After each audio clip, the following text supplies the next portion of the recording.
Serious, parents of Reddit, what was a legit reason why you didn't let your son/daughter have that friend over go to a sleepover? My friend and her sister could sleep at our house but my sister and I couldn't sleep at theirs. In college I figured it out, their house was a fire trap. Pathways between stuff like a hoarder's house. The bathtub was full of dirty water constantly. You had to move stuff just to use the toilet. The stairs to the basement, where we would have slept, covered in clothes and only one way out of the basement. The windows were too small to crawl out of if you were larger than an average 2-year-old. Saw the inside of the house years later and it was like a different house. They had a piano in the living room that I'd never seen before because it was just covered in hoarder crap. My daughter was the one excluded. So thought I'd add it as almost like a SAR. My kid has alopecia. For those that don't know, it's an autoimmune disease that causes your immune system to treat your hair follicles as a threat. Boom. Hair loss. Hers is stress induced. And she went completely bald, eyelashes and eyebrows too, for almost 2 years. One of her friend's parents wouldn't let her go over there because she said she didn't want my daughter to spread her disease to her kids. She said this to my kid's face.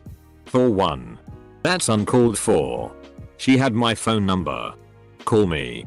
2. IT isn't contagious. My daughter cried for days. Early 90s. The kids on the street decided to have a camp out in someone's front yard. Little fire. Ghost stories. S'mores. Tents. The whole bit. Middle of the night one of the kids starts screaming that someone is on him.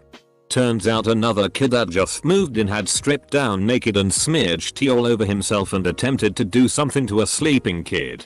Parents all came out after hearing the screaming. Poop kid took a dump in the street and threw some at the parents of yet another kid. Again. It was the early 90s in the Midwest. So this display didn't go well. The parents went crazy. I never saw the poop king again and his family moved away. Pretty sure kids who play with their own poop have had serious sexual abuse. Kid has severe behavior issues and is super violent and destructive. The one and only time he came to our house he threw all of my daughter's underwear around the room to embarrass her. The worst incident happened at school though when he tried to choke her out. They were 5 years old at the time. I feel bad for the kid and all and I know his mom is doing everything she can to help him but I just can't allow that kind of behavior around my kids and in my home. The kid that wanted to come over has been over once before and he shattered a window when he got mad then ran to his house 3 blocks away. Came over to our house and ripped my daughter's brand new Joyo poster that she was so proud of to shreds. Mother did nothing. To make it worse my daughter tried to tape it back together. My heart was breaking. He is destructive and has some unmedicated issues that affect his interaction with other kids. The kid doesn't play. He just upturns bins. Throws things around and breaks stuff. My son is growing out of this kid. The kid is very sheltered and doesn't have the behavioral therapy that the doctors recommend so he is just too much for my oldest and now my second to deal with. So that means the requests for him to come over are drying up. They really have nothing in common anymore. I had to hide our Xbox anytime he came over after he broke multiple games and couldn't understand why the shattered CD wouldn't work and why we were mad. I was a foster mom of a girl that had head lice that was resistant to all attempts to eradicate them. She had waist length, thick black hair. It was a nightmare. I even ended up with lice eventually. And I too had long, thick, dark hair. I wouldn't let her go to sleepovers with our family kids and it was so hard to justify that we were not singling her out for being foster. I just was trying to be responsible and made sure the parents all knew and asked them to make excuses that would not include lice. I didn't want that horror from her past life to follow her around. I know this is crazy after the fact but if you're ever exposed to lice in the future that are resistant to lice shampoo, use a hairdryer on high heat. The lice can't take it and die off. It also kills the eggs. My daughter had some resistant ones from a cousin. Kid was on serious medication for major behavioral issues. The kid's sibling was the favorite.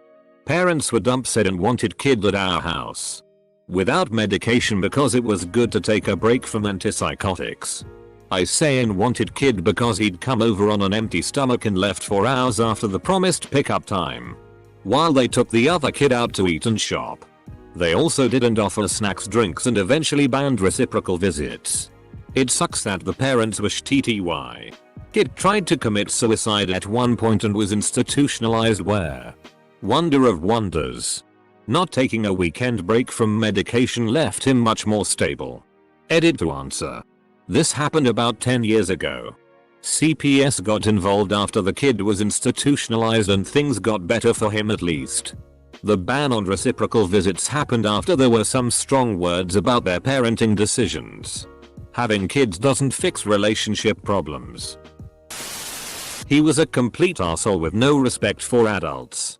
Breaking point was when he put bleach in a spray bottle and chased our 5-year-old around spraying him. His mother apologized but never again. My daughter's best friend comes from a home where the parents are kind of a mess. Trying to explain to her why her friend can stay at our house. But she can't stay at their house without flat out saying her parents are constantly dealing with the police over domestic violence. Plus you'd come home smelling like an ashtray. And get the equivalent health benefits of smoking a few packs of cigarettes. Is a real challenge. Pretty sure her dad was abusive and she picked up on that hostility. I didn't let my daughter go over and she doesn't come over here because, despite me feeling bad for the girl, she spent her time in school with my kid telling her to not listen to the teachers and to be disruptive. The violence. This kid just was violent to the bone. A kid tries to do anything with this kid and a moment later they are either in a headlock or crying on the floor with bruises under their shirt. I found out a few months ago he got put into juvie. Don't think he's far from a prison sentence after he steps out. A relatively new male friend of my 13-year-old came over for the first time. And when I say come over, I mean climbed over a 6-foot cinder block privacy fence to surprise 13-year-old with an engagement ring, plastic, and a plant, stolen from neighbor. She was then invited on his family's vacation. She did not go. He was a little kleptomaniac. He came over exactly 3 times to hang out. Each time something would go missing. No more visits. Found out recently he was recently charged with embezzlement at the company he used to work for. I hated not letting the child sleep over.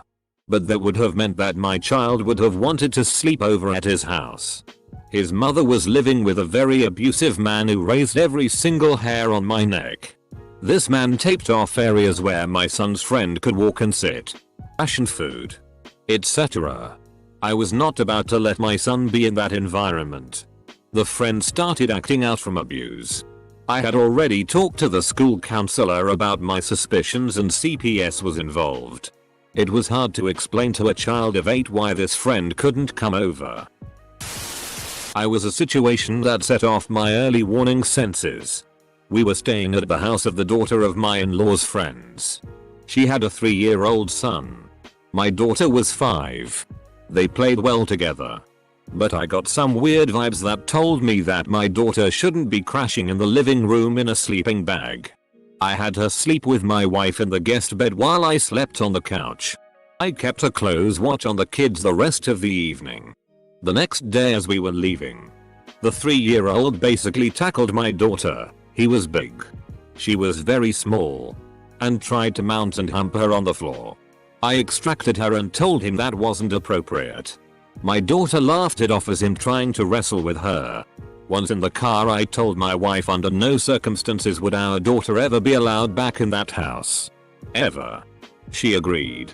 We later learned that the then boyfriend of the woman with the son used to let the boy watch hardcore PRN with him. Mom found out when CPS got involved. Stopped my daughter staying at her friend's house when I found out the friend's mum was an alcoholic who was going out every night to the pub and bringing random guys home for sex. Happened every time she slept there and the mum didn't know the guys' names half the time. A neighborhood 7 and 9-year-old asked my 5-year-old daughter to climb out a screenless window to go play and pet a cat. She escaped outside and did fine. But obviously I would have strongly preferred they ask permission first.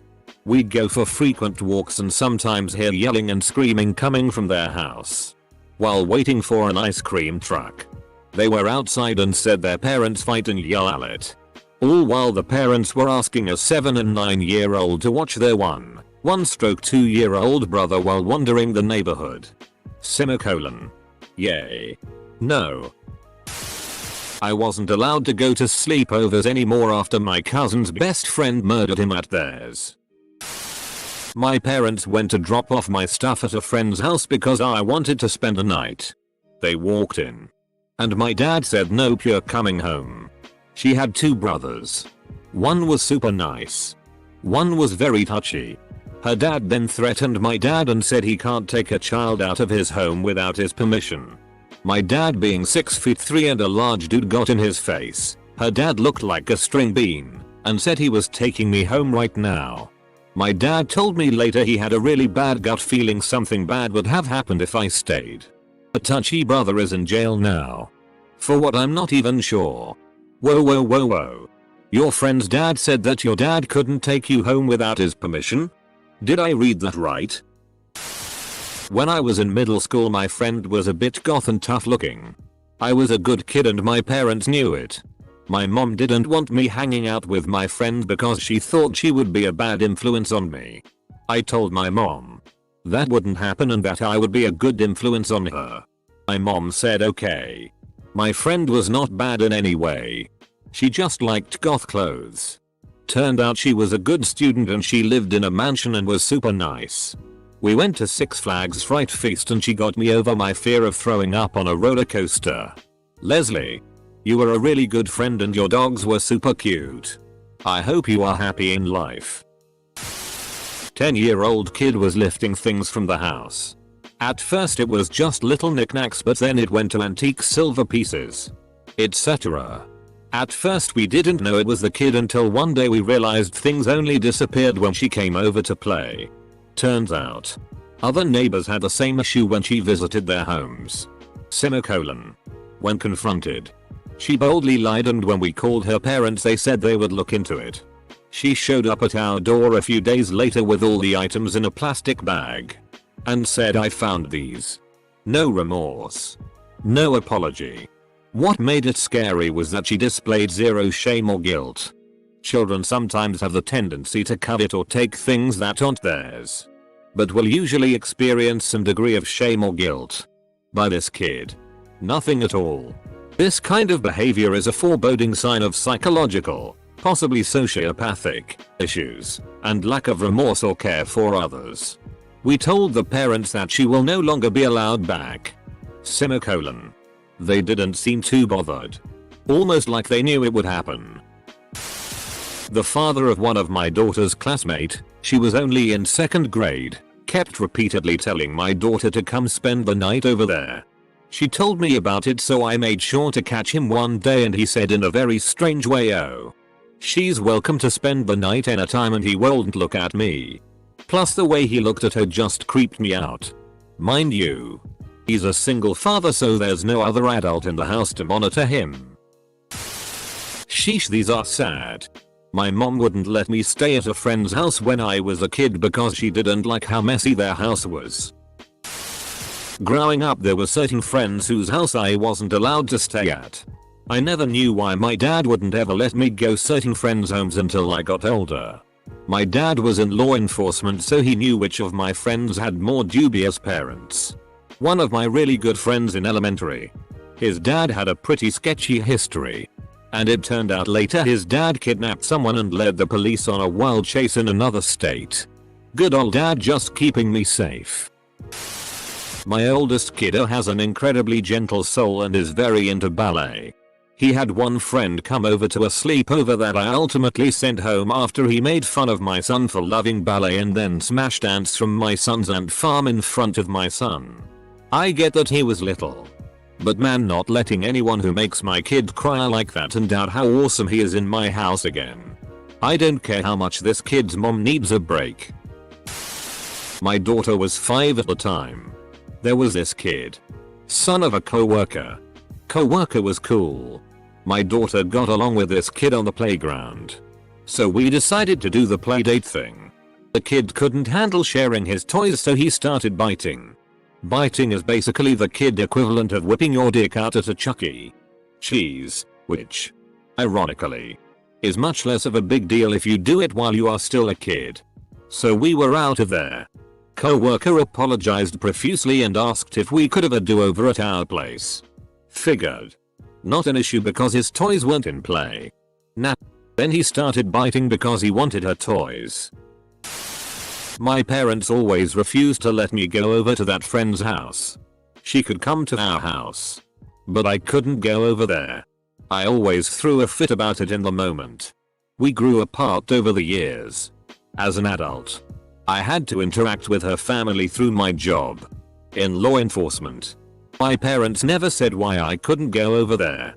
They didn't want my kid mouth to tell everyone at school that Jean's parents were cocaine users, dealers, and that their live-in uncle was a registered sex offender.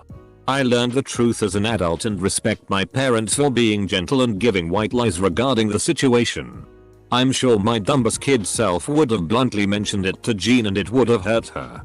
I'm sure she had it hard enough in that environment anyways. Not bad. And he could stay over.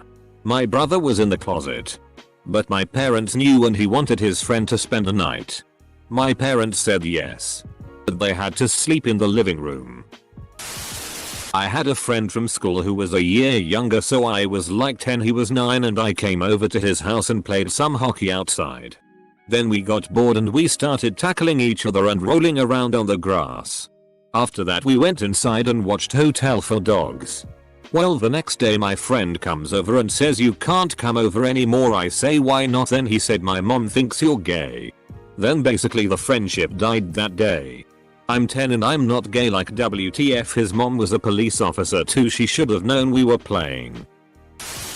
I only found this out 15 plus years later, but no one ever came to my birthday parties as a kid in elementary school. I had an abusive family life where I would come into school with a lot of unusual bruises and regularly I had dirty clothes and hair. I thought it was perfectly normal because that's all I knew. I was always welcome at other homes but no one would come to mine. A friend of mine's mother told after I had moved out and was on my own in college that she always worried about my home life and wouldn't let her daughter over because she was so concerned. It took a lot of time and therapy to come to terms with that. Not that she wouldn't let her daughter come over out of concern, but that she didn't have enough concern to say anything about me. I was the kid in this situation. I was 10 years old. And I had a very self-obsessed friend. But it was no biggie. Until she started stealing from me. And then from my sister. And then from my parents. Each time she came, something was missing. When it was me, I blamed my sister. When it was my sister, she blamed me.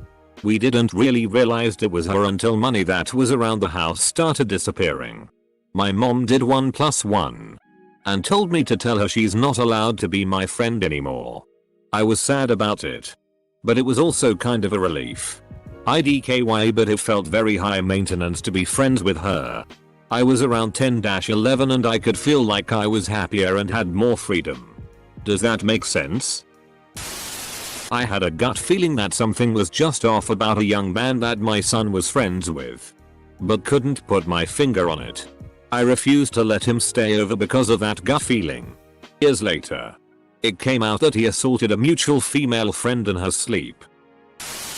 This didn't happen to me, but one time my cousins, 8 and 10 years old, wanted to have this older kid, just turned 18, over from their church to spend the night. The guy wasn't really weird at all and seemed nice and I'd hung out with him a lot, but their mom just didn't feel right about it and said no. About 2 years later it came out that he had been molesting kids at another church he was going to and had gotten arrested. Crazy stuff.